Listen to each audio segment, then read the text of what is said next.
سے کہوں گا کہ جیسے ابھی آپ نے دیکھا کہ وفاقی سطح پہ ایک میٹنگ ہوئی جس میں ملک کے تمام چیمبرز کے صدروں کو بلایا گیا، لیکن ہوا کیا؟ انہیں بھی لولی پاپ دیا کہ 1 مہینے بعد جو ہے نا کمیٹی بنا دی جاتی ہے کہ وہ 1 مہینے بعد فیصلہ کرے گی۔ ارے بھائی آپ اس کو ابھی مؤخر کریں نا، اس کو پھر 1 مہینے بعد جو بھی فیصلہ ہوگا پھر اس میں آ جائیں، لیکن کرنا نہیں ہے، مسئلے کا حل نہیں کر رہا ہے، اسی طرح انتشار ملک میں پھیلانا ہے۔ دیکھیں مسئلے کا حل یہی ہے، جب تک آپ اسٹیک ہولڈروں کو نہیں بٹھائیں گے۔ ویسے اور کئی محفل میں بیٹھا تھا تو مجھے کسی نے کہا یار وہ جو زبیر موتی والا صاحب ہیں وہ شہباز شریف صاحب اور موجودہ حکومت ہے ان کے بڑے خاص ہیں۔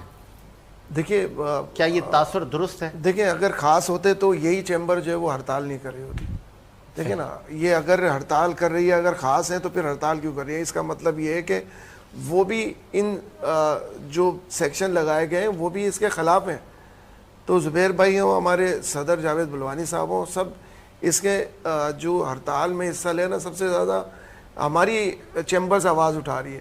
اب اس پورے پاکستان میں اور وہ کون لوگ ہیں جو حکومت اور انتظامی امور جن کے پاس ان کو کندھا دے کے بیٹھے ہیں؟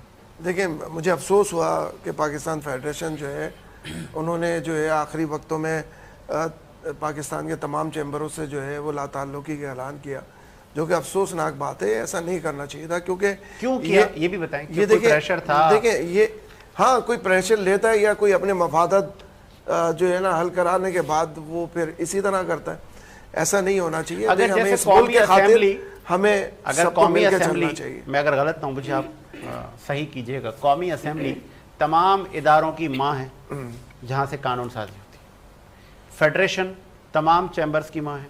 بالکل، اگر ماں ہی بچوں کو گود نہ لے تو پھر بچے تو گئے سر، کوئی ادھر گیا کوئی ادھر گیا، اور پھر ان بچوں کی اب آواز کون سنے؟